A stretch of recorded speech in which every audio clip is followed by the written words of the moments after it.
Good evening and welcome back to the archive. The great doors are locked for the night, and the halls stretch empty before us, just the way we prefer it. The silence here is different from other silences, deeper, more complete. It carries the weight of countless stories, filed away in their proper places, waiting for moments like this. Tonight, I have pulled a particularly fascinating folio from our architectural collection.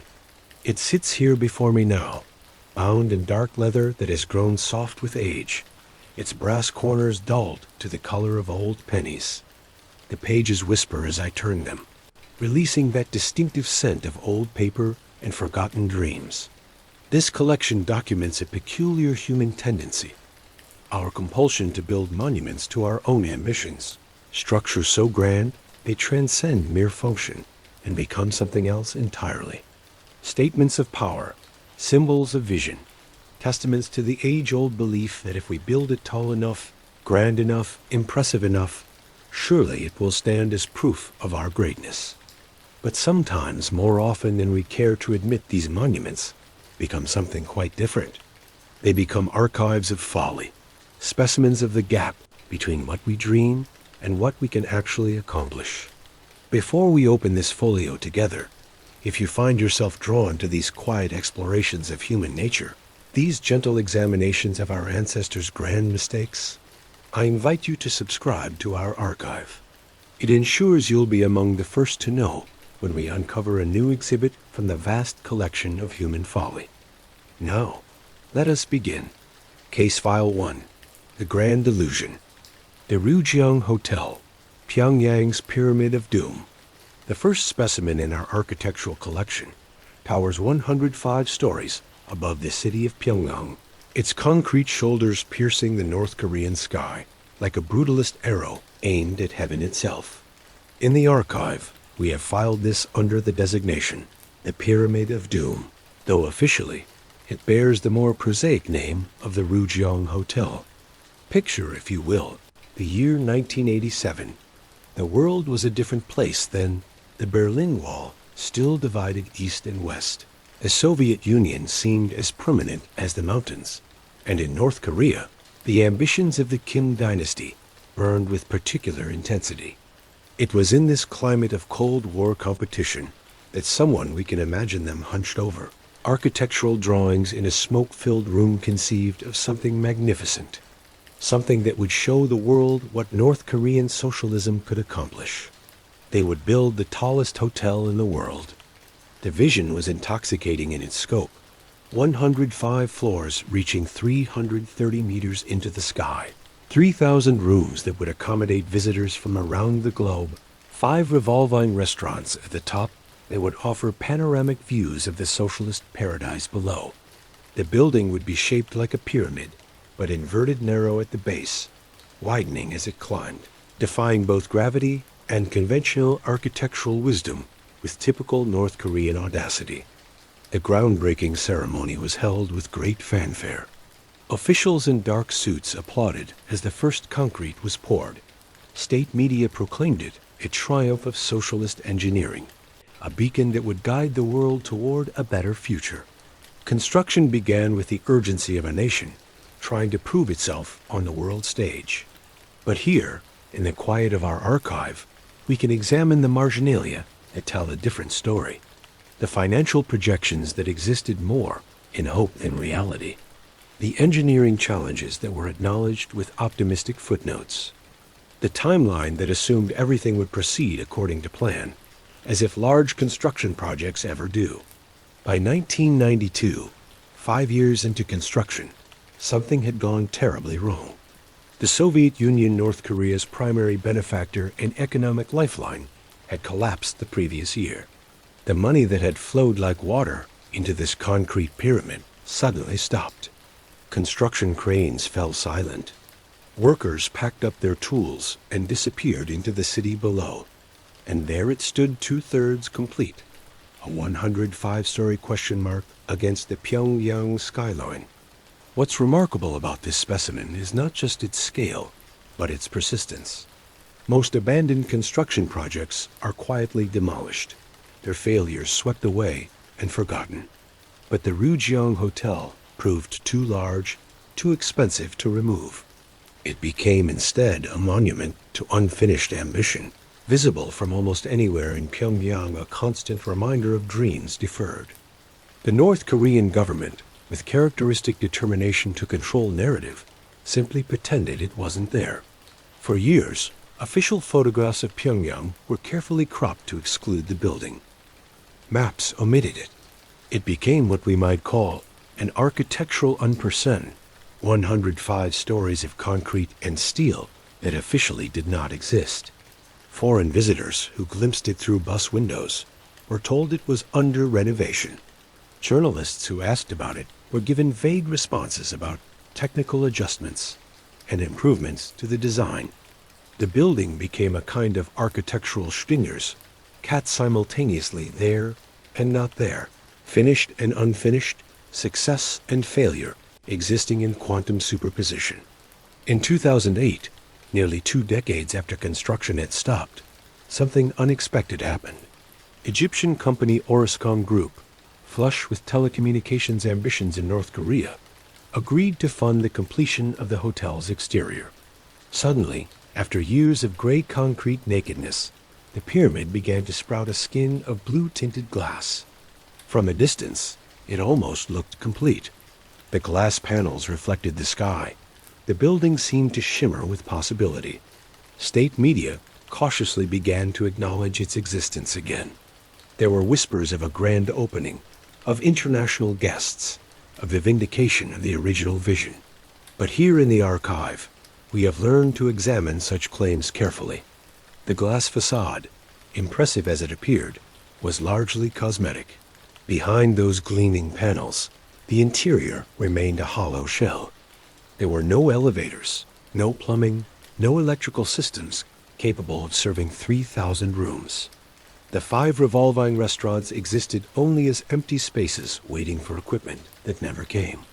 The Orascom project stalled in 2013, victim of international sanctions and the labyrinthine complexities of doing business in North Korea. Building returned to its state of suspended animation, now with the added irony of looking finished from the outside, while remaining fundamentally incomplete within. As I write these notes, the Ryugyong Hotel has stood for over 3 decades. It has weathered seasons and storms, outlasted governments and economic systems. Children have grown up in its shadow, lived their entire lives with this concrete pyramid as a fixture of their skyline, never seeing it fulfill its intended purpose. What fascinates us about this specimen is not merely the scale of the miscalculation, but what it reveals about the human capacity for self-deception. The original planners weren't fools. They were intelligent people working with the information available to them. They believed in their vision with the kind of absolute certainty that makes great achievements possible. But that same certainty, we observe from our vantage point in the archive, also makes spectacular failures possible. The inability to acknowledge when circumstances have changed, when resources have dried up, when the original assumptions have proven false, this too is archived here among the folios of human nature. The Ryugyong Hotel stands now as something its architects never intended, not a symbol of socialist achievement, but a monument to the gap between aspiration and capability. It has become, in its own way, one of the most honest buildings ever constructed. Unlike the carefully curated facades of most architecture, it openly displays what it is: unfinished, imperfect, a testament to dreams that exceeded their dreamer's grasp. And perhaps there is something beautiful in that honesty, something that speaks to the eternal human condition of reaching for more than we can quite achieve. The building doesn't lie about what it is. It simply exists, a 105-story meditation on ambition and limitation, visible from space and yet invisible to the official narrative of the nation that built it. We leave the pyramid of doom here in its eternal present tense, neither complete nor abandoned, neither success nor failure, but something more complex, something human. Now, let us turn our attention to a different wing of the archive, where we keep the more personal specimens of architectural folly, the cases where the building becomes an extension of a single mind, a physical manifestation of one person's dreams and obsessions. Case File 2, The Personal Folly, King Ludwig II of Bavaria, the Mad King's Stone Dreams. Here, in a quieter section of our collection, we keep the more intimate specimens of architectural folly. These are not the grand illusions of nations or governments, but something more personal, the buildings that emerge when a single human mind, unchecked by practical concerns or financial reality, begins to dream in stone and mortar. The folio before us now is bound in midnight blue leather, its pages edged in what was once gold leaf, though time has dulled it to the color of old honey. The spine bears a single word, Ludwig, and beneath it, in smaller script, a subtitle that tells us everything. The King Who Built His Dreams. Ludwig Otto Friedrich Wilhelm, the second of that name to rule Bavaria, ascended to his throne on March 10, 1864, at the tender age of 18. Picture him, if you will, tall, darkly handsome, with the kind of romantic profile that belonged in the paintings he so admired. His subjects called him Der Märchenkönig, the fairy tale king, though they could not have known, in those early days, how literally he would interpret that designation. The young king inherited more than a crown. He inherited a world in transition. This was Bavaria in the 1860s, caught between the old medieval world of knights and castles and the new industrial age of railways and telegraphs. German unification loomed on the horizon, promising to reduce his ancient kingdom to a mere province in Bismarck's greater design. But Ludwig, we discover from the marginalia in his personal correspondence, had little interest in the mundane realities of 19th century statecraft. His heart belonged to an older world, the world of Wagner's operas, of medieval romance, of fairy tales made manifest in stone. The first signs of what was to come appeared in 1867, when Ludwig announced his intention to rebuild the ancient castle of Hohenschwangau. Not restore it, mind you, rebuild it entirely according to his own vision of what a medieval castle should be. He had seen something in his mind's eye, something that the actual medieval fortress could never quite achieve. But even this was merely practice, a warm-up exercise for the grand obsession that would define his reign and, ultimately, his doom. In 1869, Ludwig began construction of what he called Neuburg Hohenschwangau, New Hohenschwangau Castle. The world would come to know it by a different name, Neuschwanstein. And from the moment ground was broken on that remote alpine peak, we can trace the precise moment when architectural ambition crossed the line from grandeur into something approaching madness.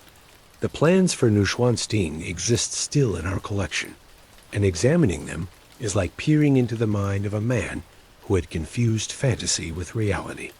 This was not to be merely a castle, it was to be the castle, the Platonic ideal of castleness made manifest.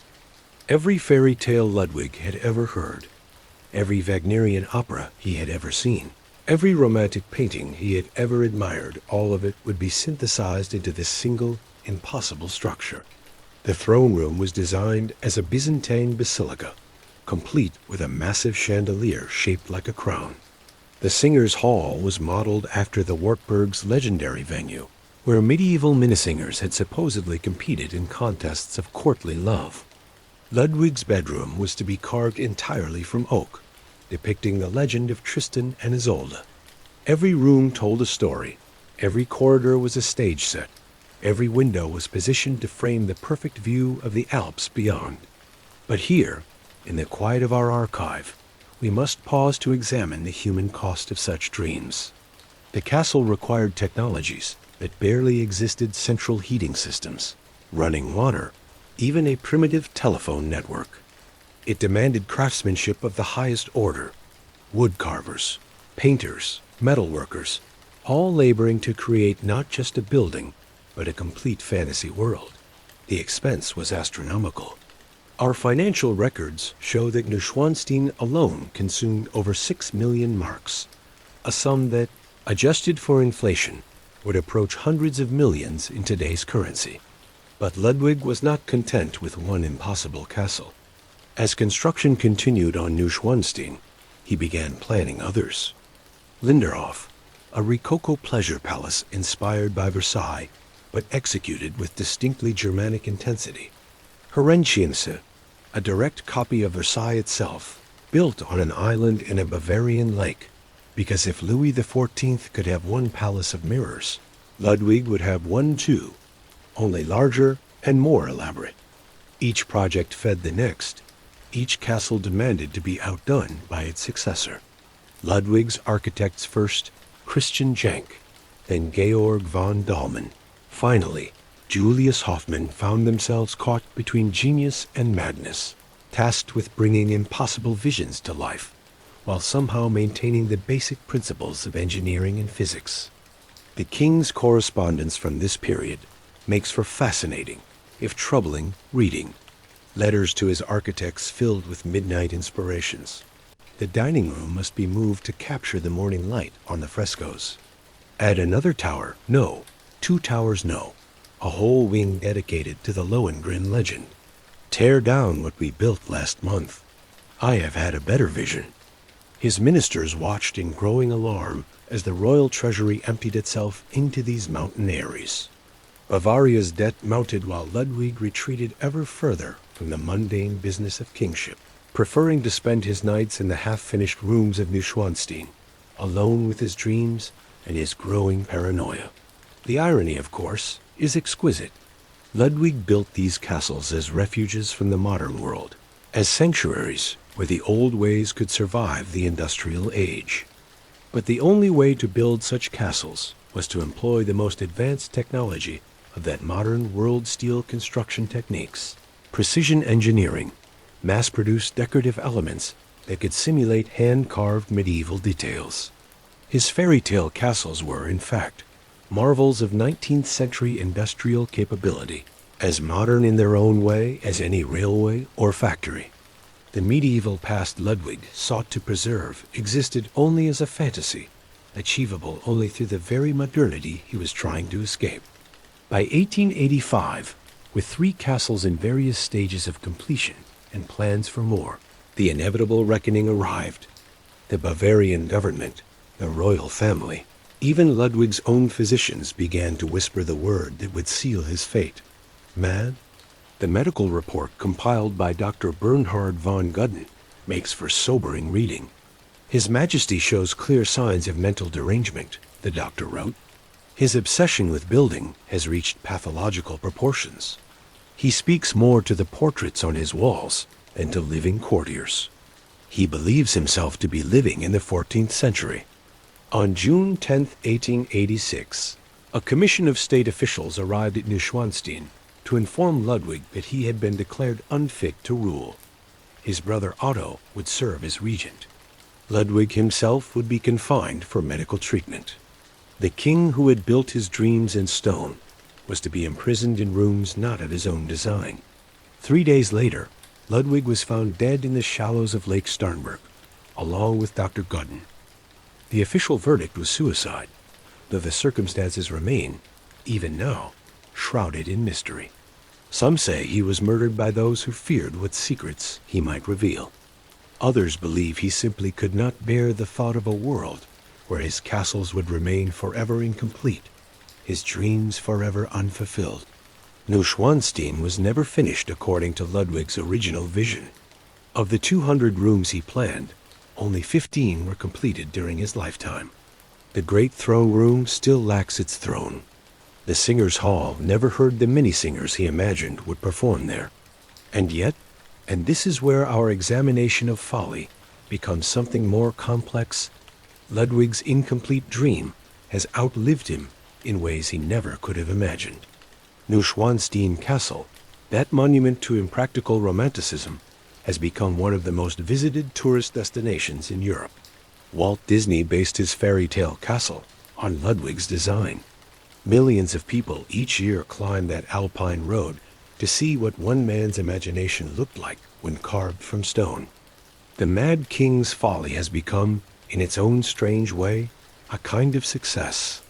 Not the success he intended, not a return to medieval chivalry, or a rejection of the modern world, but something else entirely. A proof that sometimes the most impractical dreams are the ones that endure, that speak to something permanent in the human heart. We close Ludwig's folio now, leaving him frozen in that moment of architectural ambition, forever building castles in the air and somehow managing to make them stand. His story reminds us that the line between vision and illusion is often thinner than we suppose, and that the greatest follies sometimes produce the most lasting beauty. Case File 3, The Technological Blunder, the Tacoma Narrows Bridge, when engineering hubris meets natural force. We arrive now at perhaps the most sobering wing of our architectural collection, the hall where we keep the specimens of technological overconfidence. Here, the Follies are not born of grand political delusions or personal obsessions, but of something more subtle and, in its own way, more dangerous. The absolute faith in human engineering, the belief that mathematics and steel can master any force that nature might deploy against them. The folio before us bears water stains along its edges and smells faintly of salt air. Its cover is embossed with a simple image, a suspension bridge, elegant and slim, spanning what appears to be a narrow body of water. Beneath the image, in precise engineering script, Tacoma Narrows Bridge, July 1st, 1940 to November 7th, 1940. 4 months and 7 days. That is the complete lifespan of what was intended to be a permanent monument to human ingenuity. To understand this particular specimen of folly, we must first appreciate the supreme confidence of the engineering profession in 1940. This was the age of grand projects. The Golden Gate Bridge had opened to worldwide acclaim just 3 years earlier. The Empire State Building had risen in a mere 410 days. The Boulder Dam was reshaping the American West. Engineers had seemingly solved the fundamental problems of large-scale construction. They had formulas, calculations, proven methods. The Tacoma Narrows Bridge was to be the jewel in this crown of achievement. Spanning the Tacoma Narrows Strait in Washington state, it would be the third longest suspension bridge in the world, a graceful arc of steel and concrete that would carry automobile traffic across the choppy waters between Tacoma and the Kitsap Peninsula. But here, in the marginalia of the original specifications, we find the first hints of the disaster to come. The bridge was designed to be not just long, but remarkably slender. The deck was only 39 feet wide, suspended from towers that rose 425 feet above the water. The ratio of length to width was unlike anything attempted before, a testament to engineering elegance, perhaps, but also to a kind of aesthetic hubris. The chief engineer, Leon Moisseiff, was not a reckless man. He was, by all accounts, one of the most respected bridge designers of his generation. His calculations were meticulous, his reputation impeccable. He had consulted the wind data for the Tacoma Narrows, had factored in the expected loads, had designed the structure to withstand forces far greater than any previously recorded in the area. What he had not anticipated, what no one had anticipated, was the phenomenon that engineers would later term aeroelastic flutter.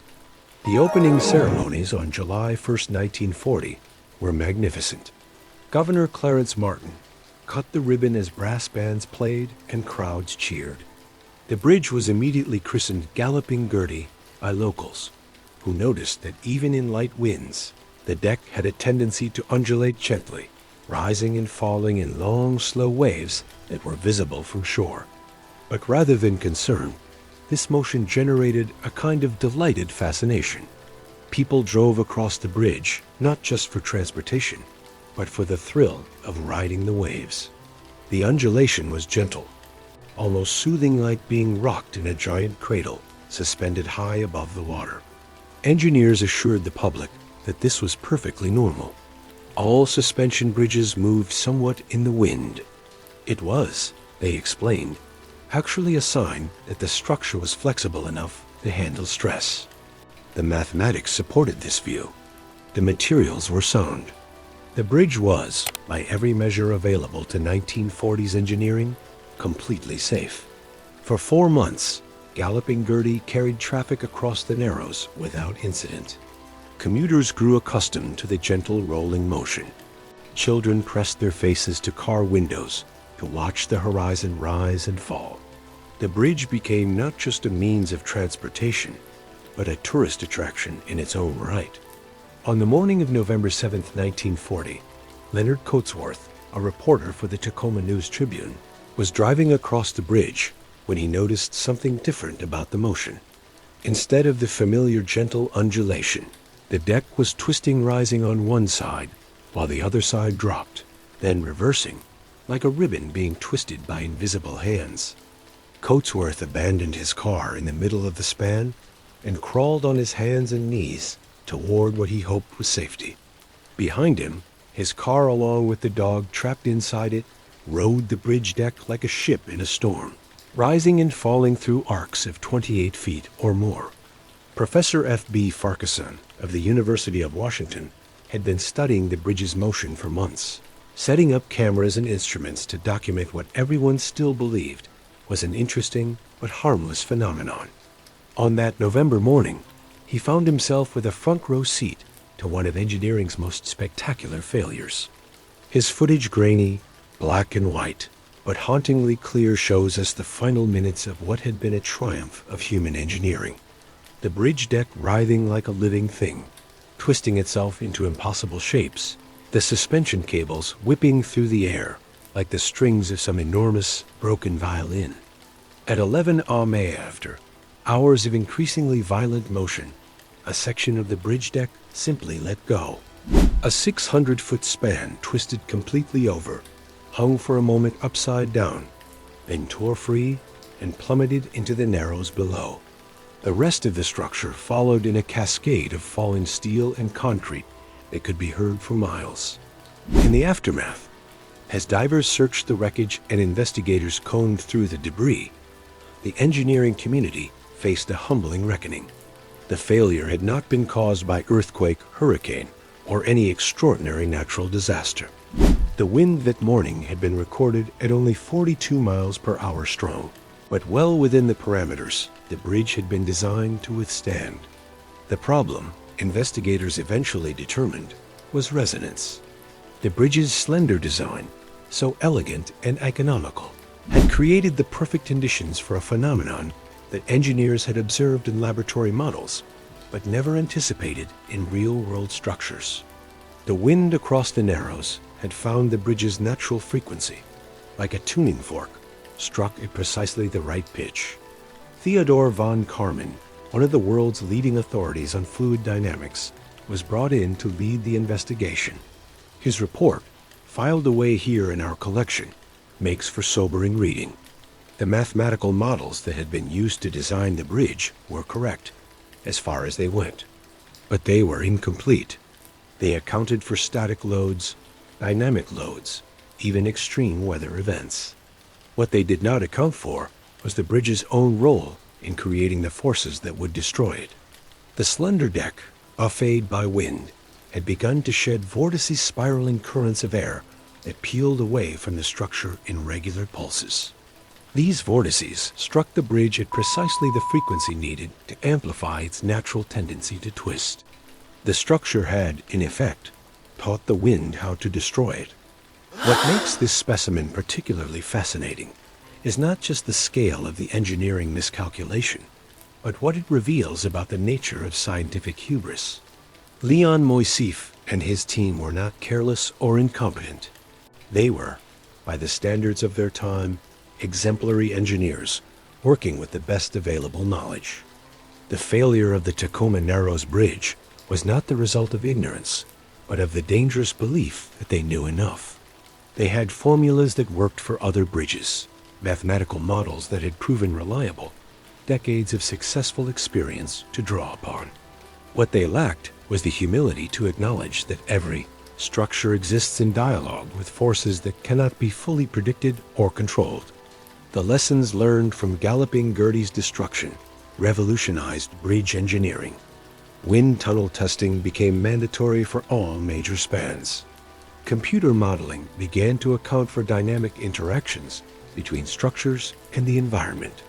The elegant slender aesthetic that had doomed the Tacoma Narrows Bridge gave way to designs that prioritized stability over pure visual grace. And yet, examining this specimen of failure decades later, we find ourselves confronting an uncomfortable truth. A bridge that replaced Galloping Gertie, built with all the lessons learned from the original's destruction, is undoubtedly safer, but somehow less inspiring. It serves its function admirably, carries its loads without incident, and will likely stand for centuries without generating so much as a newspaper headline. The original bridge, in its brief and tragic life, achieved a kind of immortality that its more sensible successor never will. It exists now in those haunting frames of film footage, in the nightmares of engineering students, in the collective memory of everyone who has ever wondered whether the structures we trust so completely might, under the right circumstances, dance themselves to pieces.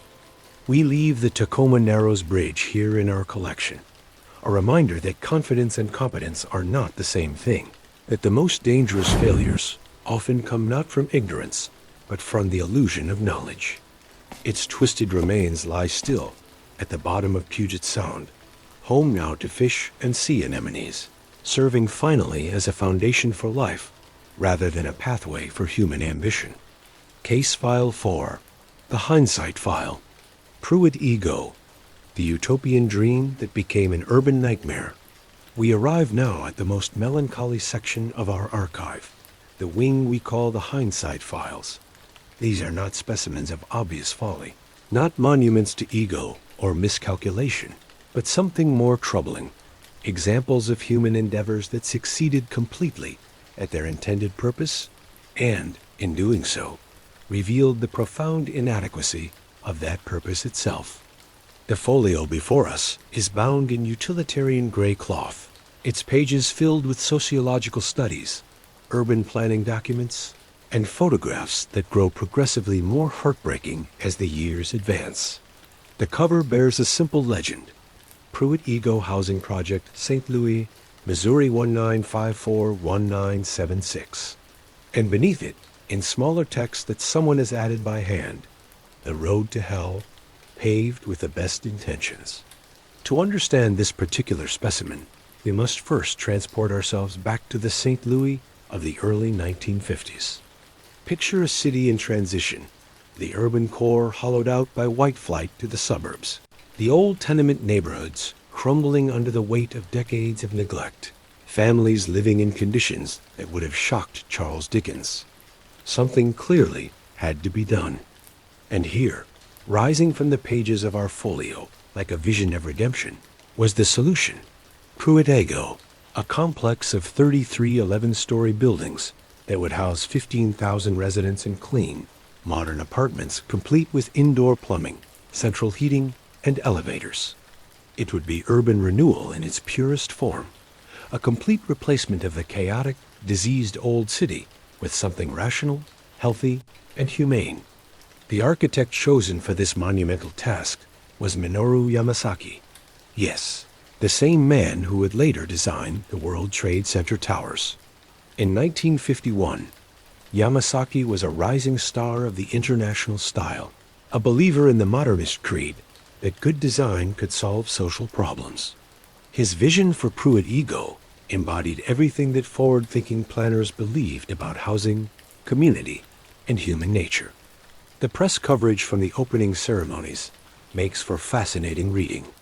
"A new day dawns for St. Louis," proclaimed the Post-Dispatch.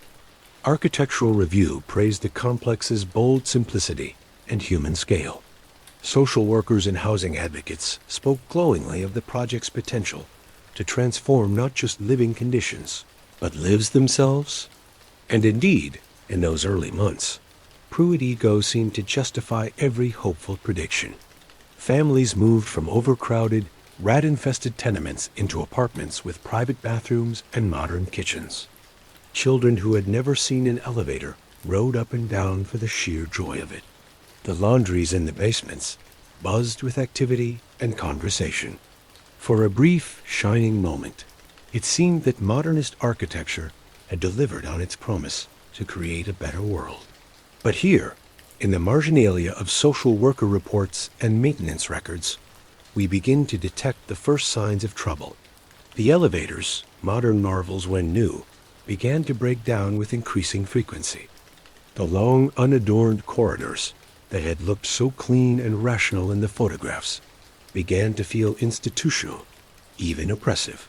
The efficiency that had eliminated what planners saw as unnecessary ornamentation had also eliminated much of what makes a place feel like home. More troubling still were the social dynamics that the planners had failed to anticipate. The federal housing policies that funded Pruitt-Igoe mandated strict income limits for residents. A family that earned too much was evicted, creating a perverse incentive against economic advancement. Fathers were often barred from the apartments entirely, as their income would disqualify the family from assistance. The very policies meant to help the poor began systematically to destroy the family structures that might have helped them escape poverty. By the early 1960s, what had been hailed as a triumph of social engineering was beginning to resemble something else entirely. Vacancy rates climbed as families who could afford to leave did so, concentrating poverty and social dysfunction in an ever smaller population. The modernist design that had looked so hopeful in the architectural magazines, those long corridors, the absence of defensible space around apartments, the isolation of residents in towers separated from street life, began to facilitate crime rather than prevent it. The elevators became sites of robbery and assault. The stairwells echoed with the footsteps of drug dealers. The streets in the sky, interior corridors meant to foster community interaction, became gauntlets that residents, particularly women and children, learned to navigate with fear. The photographs in our collection from this period tell a story that no amount of administrative language can soften. Windows broken and boarded up, not from vandalism, but from residents trying to create some sense of privacy and control in spaces designed without consideration for human psychology. Graffiti spreading across those pristine modernist surfaces like a desperate attempt to impose personality on the impersonal. Children playing in stairwells because the grounds outside had become too dangerous. By 1970, less than 2 decades after opening, Pruitt-Igoe had become synonymous with everything that could go wrong with public housing. Crime rates soared, maintenance costs became astronomical, and the complex began to empty as residents fled to anywhere else they could find shelter. The St. Louis Housing Authority, faced with a project that was simultaneously too expensive to maintain and too dangerous to inhabit, made a decision that would have seemed unthinkable when ground was first broken. They would demolish what they had built. On March 16, 1972, the first of the Pruitt-Igoe towers came down in a carefully orchestrated implosion. The footage, which exists in our collection and makes for sobering viewing shows, 11 stories of modernist ambition collapsing into rubble in a matter of seconds. More buildings followed over the next 4 years, until by 1976, the entire complex had been erased from the St. Louis skyline. Architectural critic Charles Jenks famously declared that the destruction of Pruitt-Igoe marked the death of modern architecture. It was, he argued, the moment when the utopian dreams of the international style finally collided with the intractable realities of human nature and social dysfunction. But here in our archive, examining this specimen with the benefit of hindsight, we find ourselves asking more complex questions.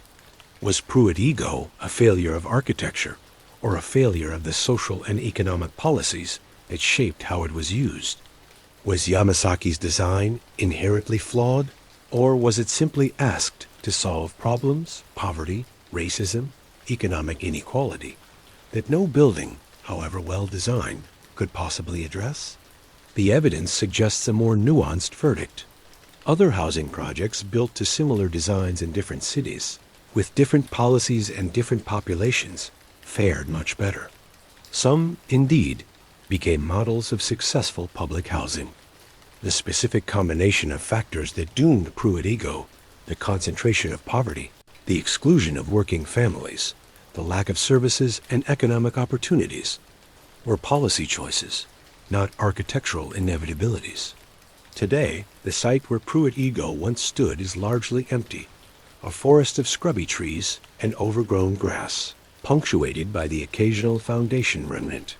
Urban explorers sometimes venture onto the grounds, searching for traces of the complex that once housed thousands, but nature has largely reclaimed what human ambition briefly carved from the Missouri landscape. And yet this specimen continues to teach us, decades after its demolition, not the simple lesson that modernist architecture was misguided, but the more complex truth that buildings exist in webs of social, economic, and political relationships that no designer, however talented, can fully control or predict. The tragedy of Pruitt-Igoe was not that it was built badly, but that it was built to house a problem rather than solve it. The planners who conceived it were not fools or monsters. They were intelligent, well-meaning people trying to address real human suffering with the tools available to them. But they made the fatal error of believing that changing the physical environment would automatically change the social environment, that architecture could substitute for the harder work of addressing inequality, racism, and economic injustice. The towers fell, but the problems they were meant to solve remain. In that sense, Pruitt-Igoe's destruction was not the end of a failed experiment, but simply the admission that the experiment had never really addressed the questions it claimed to be answering. We leave Pruitt-Igoe here in our collection, a reminder that good intentions without deep understanding can create their own forms of harm, that the most dangerous failures are sometimes those that succeed too well at accomplishing the wrong thing. Its empty site stands now as a kind of architectural scar on the St. Louis landscape, not a monument to anyone's vision, but a space where vision once stood and found itself wanting. Reflection. Closing the collection. And so we close our collection of architectural follies, these monuments to human ambition and limitation that we have examined together in the quiet hours of this night.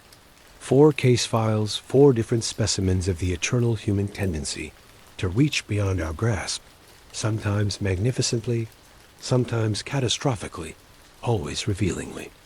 The Ryugyong Hotel still stands in Pyongyang, its glass facade reflecting a sky that looks down on dreams deferred. Ludwig's castles still crown their Bavarian peaks, more beautiful in their incompleteness than any finished palace could have been. The Tacoma Narrows Bridge sleeps beneath Puget Sound, its twisted girders now home to creatures that know nothing of engineering hubris. And where Pruitt-Igoe once reached toward the sky, grass grows through broken concrete, patient as time itself. What connects these disparate specimens in our collection is not their scale or their cost, or even their failure, but what they reveal about the distance between human intention and human achievement. Each represents a moment when someone, a dictator, a king, an engineer, a social reformer, believed they had found the answer to a fundamental question. How shall we live? How shall we build? How shall we demonstrate our power, our vision, our care for our fellow human beings? The answers they built stand now as questions themselves, testaments to the beautiful, tragic gap between what we dream and what we can accomplish, between what we intend and what we create, between the worlds we imagine and the world we actually inhabit. But perhaps that gap is not something to be lamented, but something to be cherished. Perhaps the most honest architecture is not the kind that succeeds completely, but the kind that reveals the humanity of its builders, their hopes, their limitations, their capacity for both greatness and folly. The pyramids of Egypt endure not because they were perfect, but because they were ambitious enough to survive their own imperfections. The Gothic cathedrals of Europe move us not because they achieve their builder's vision of heaven on earth, but because they so clearly represent the longing to achieve it.